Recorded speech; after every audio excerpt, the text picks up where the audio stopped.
The Heartsick Diaspora is really about the Malaysian and Singaporean Chinese diaspora, what's called Straits Chinese, in the cities that I've primarily lived in, London, New York, and Singapore.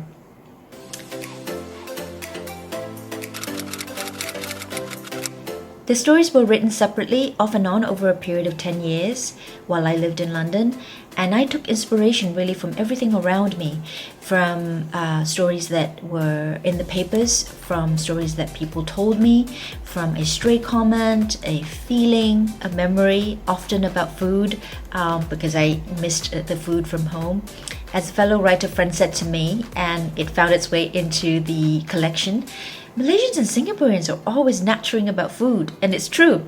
It's part of the national culture and identity to talk, to idolize, and to even bicker about food.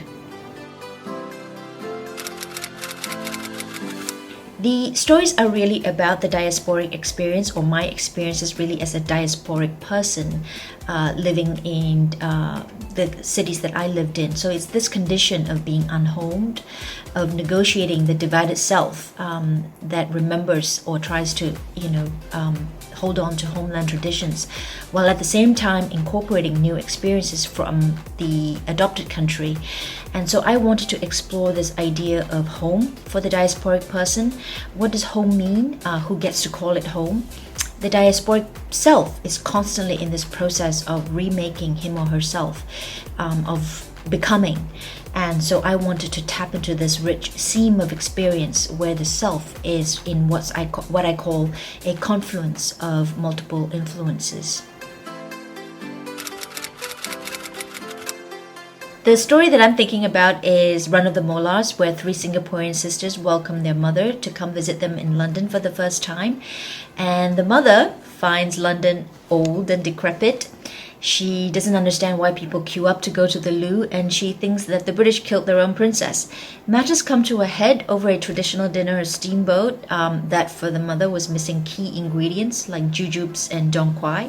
And so we find the sisters in a madcap rush to Chinatown to try to find these missing ingredients for her. But it's the story that ends up giving rise to the photo on the cover of the book. This is the picture of the 2 slices of white bread that the mother ended up asking for because she refuses to eat the steamboat. I hope everyone would enjoy the book. Maybe it's too much or too greedy to ask for that. But I think that anybody who loves short stories, who loves food stories, who loves immigrant stories, who likes stories that are funny — I'm told the collection is funny — and people who love stories about different cultures. Victoria Sponge, Tale of Genji, Malaysian Laksa, Roald Dahl, Kingsmill.